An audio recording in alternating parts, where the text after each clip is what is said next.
Hello everyone, Bearded Servant back. So today I'm, see that right there? It's always getting in the way. So what I'm gonna do is I'm going to make an over the stove spice rack. And I've already cut the pieces. I've gotta still do the sanding and put it together. So let's go.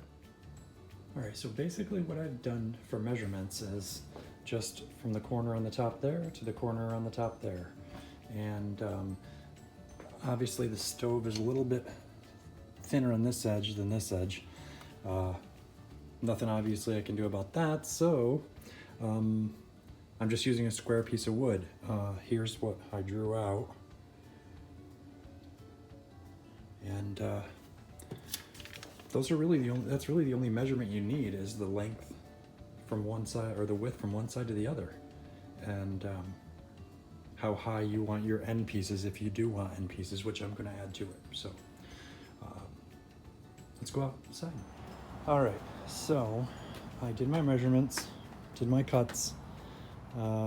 Basically what I'm gonna have is one flat piece, one rail that sits up on it, on the front, and the spices will sit behind it, and then the end pieces that will sit on the ends just to keep the stuff from falling down.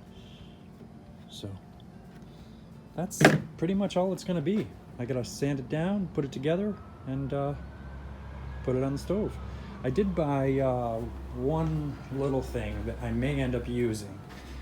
They're like little braces, and just kind of brace it, put a little anchor in the wall and screw it to the spice rack, just so that it doesn't fall over. But we'll see.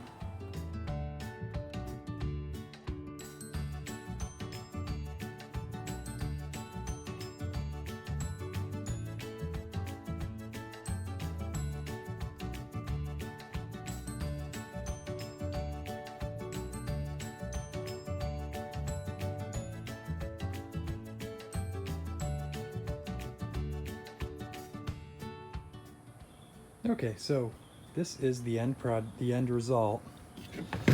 All I did after my measurements and cuts and sanding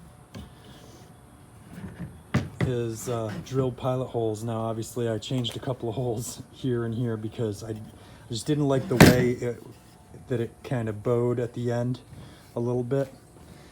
This is obviously just Lowe's wood. It's not, the very sharp craft wood or pine or anything that's really sharp. So I made pilot holes and screwed it together. Here's the thing though, after you make your pilot holes in this piece, you gotta make pilot holes in here, or on the side pieces, or it's gonna possibly split, because these are really small pieces of wood, so it may split. So what I did is I held the piece of wood in place and then took the screw all the way out, piloted all the way through, then put the screw back in, and then I did them all one at a time so that they all were as even as I could get them. Now this is just going to sit up on top of the stove. I may go and paint it. I've got some white paint. Maybe that'll look better, match the cabinets. Okay folks, so this is the end result of my little spice rack that goes on top of the stove. Fits perfectly, and I don't even have to use my little hanging things or notch things into the wall, because it really doesn't move even when I close the stove. So really like the way it came out, and that's all. Okay, hope everyone is well. See you next time. God bless.